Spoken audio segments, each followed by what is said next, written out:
Hey guys, welcome to Digit.in, and what we have for you today is our review of the LG G10. This is LG's flagship OLED TV for 2020. Now, every year LG has a lineup of OLED TVs that they launch. It starts with the B, C, G and other series as well, but it's usually the C10 and the B10, which is, let's say, this year's entry-level mid-range model. The B10 would be the entry-level, the C10 would be the mid-range, and then you have the higher-end OLED TVs. What we have is LG's G10 this time around, and that is because this TV is designed to be a picture frame on your wall. So let's quickly get started with the design, because that's of course one of the unique things about this TV. And before we get started with the design, why don't you hit the subscribe icon so you are aware when we upload a new video, and hit the bell icon so you are notified when that new video goes live.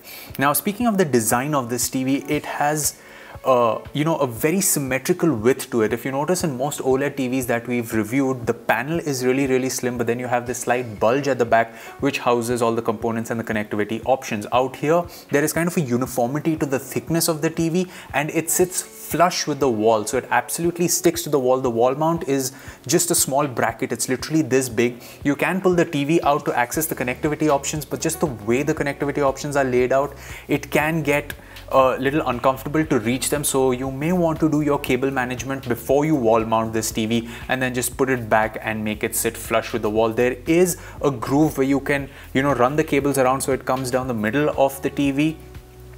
But the way this TV is designed to sit on the wall, it actually reminds me of, let's say, something like Samsung's One Connect box under their TVs, where you just have this one box that you can place anywhere and have the connectivity options, because it can get a little difficult to reach the HDMI ports once this TV is wall mounted. But once it's wall mounted, it sits flush with the wall, and if you put up a family photo on it that's really high resolution, it could just be a picture frame in your living room. So design wise, this TV is really cool, with just that one flaw with the cable management once it's post wall mounted. Now, coming to the picture performance of this TV, it is an OLED TV and it is from LG. LG makes some fantastic OLED TVs we've seen in the past as well. Last year, C9 and B9 are two TVs we checked out last year and we thought they were fantastic. And this year with the G10 or the GX, the thing is, you get all the bells and whistles that LG has to offer. It has the Alpha 9 Gen 3 processor, and it has something called as a filmmaker mode. And when you switch to filmmaker mode, you get to see a movie just as it was intended by the creator. Now, because this is an OLED TV, we run specific content through it just to see how it performs. One of them is, of course, Wonder Woman and the fight at the end with Ares, where it takes place in a dark environment with lightning and fire all over the place. The beauty of the OLED TV is, whether you watch it in a relatively mildly lit room or in absolute darkness, the lightning in this sequence, in this movie, illuminates the rest of the display in a really nice way, where you can see where it passively illuminates the trees and other objects in the scene without causing any haloing or blooming that we've seen on, let's say, traditional LED TVs when we play the same content. The fire and lightning also does get really bright and the picture looks really vivid. This is one movie that we have in Dolby Vision, so we can actually exploit some of the features on offer on this TV. Another great piece of content comes from Netflix. Now, of course, because this is streaming and that's what most of you will be doing on a TV like this, that's why we use streaming content as well. So our planet has this day-night cycle, and in the night you can actually see all the stars illuminated in our planet. And as it transitions to day, again, the transition is smooth, the contrast is really nice, the brights are really punchy, and the content is very well enjoyable on this TV. So it's safe to say that if you are going to consume HDR content, Dolby Vision content, or higher resolution content, then you should be fine. But what about SDR content and 1080p content? Well, there also LG's upscaling for this content looks good. So if you have 1080p content that you are playing off, let's say, streaming services or even YouTube, it actually does look pretty good. There is no place that we can complain. Yes, there are times when you may want to switch from the standard to the vivid mode and back, depending on the vibrancy of SDR content that you like, because there are some sequences and content that we found looked slightly muted in SDR on the TV on the standard preset, and then you have to switch to the vivid to get those punchy colors. But sometimes on the vivid setting, the greens were, let's say, too highlighted, and you had to go back to standard to get them down a little to look a little bit more natural. But that's of course personal preference. It's not that the content look bad in any way, but these are just some things to keep an eye on, especially if you're someone that really likes content to look a certain way that you do.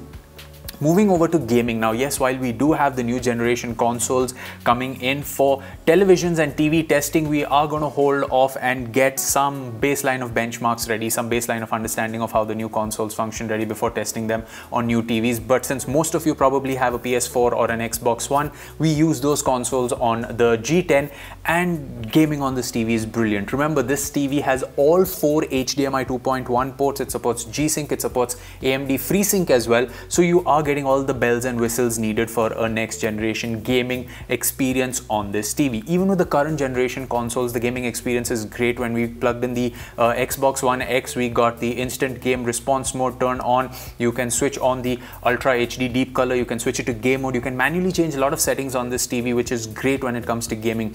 Be it playing games in performance mode or even in the higher resolution mode, whichever were available on these consoles, the experience was fairly smooth and there was low input lag. Games like Assassin's Creed look very vivid and vibrant. Assassin's Creed is a game that we know gets a yellow tint on some TVs. It has a slightly warmer tone on some TVs, which may not look nice, but here that wasn't the case. It looked great. You can check it out from this day-night cycle that we used to transition to see the colors on the island. Even a game like Dirt 5, which is on the next gen and on the previous gen as well, on the PS4 and the PS5 for example, the cars looked vibrant, the game looked vivid, and it played really well on this TV. Even Miles Morales, which is this colorful, beautiful game where you have a scenery set in a snow-filled New York City and you have Spider-Man in these various costumes that he has, the game looks punchy. So needless to say that when you are buying this flagship TV, you are getting that flagship experience, and there's very little we can say that would be in terms of cons for a TV that's priced more than 3 lakhs for the 65-inch. It's available in 77-inch as well for this particular model.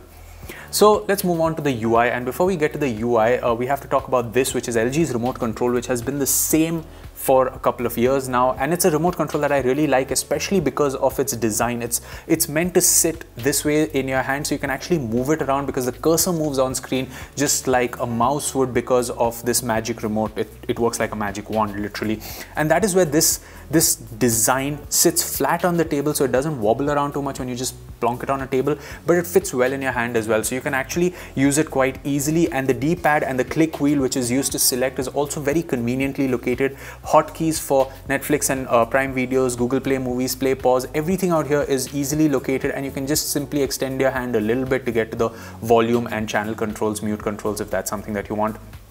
The 4 dots out here is actually pretty interesting. It's a neat little trick. You can press this and a small menu will pop up and you can click on info, especially in an app like Netflix, so you can see what resolution and bitrate the movie or the piece of content you are watching is playing at. This works in Netflix only as of now, but it's actually pretty cool to check out from the streaming services. So coming to the UI, now the UI is fairly much the same as what we saw on previous LG TVs. You have the row of cards that pops up when you press the home button, which has all the apps. You can go to the LG App Store and download more apps. All the popular apps from Apple TV to Netflix, Prime Videos, Hotstar, Z5, many of them are available on this TV, and for the most part they work just fine. Even for those of you that are looking to use a Plex on this TV, if you have a server at home with your own videos, it also works fine on this TV. The UI actually works well is simply because of the magic remote. Typing passwords and navigating different settings just feels a lot easy rather than clicking the D-pad and going up, down, left, right. You could just swing the wand and click on what you want. You can change the size of the button that appears on screen, the mouse that appears on screen, making the experience of using the UI really great. This is my favorite UI when it comes to navigation and the way things appear, but the only downside is that the app ecosystem may not be as robust as, let's say, what we've seen on Android TVs. And the only app which I have a problem with here is Hotstar, because Hotstar on Android TVs has been updated to show content in Dolby Vision and 5.1 surround sound, but on this TV it hasn't received that update yet, which is more of a Hotstar thing than an LG thing.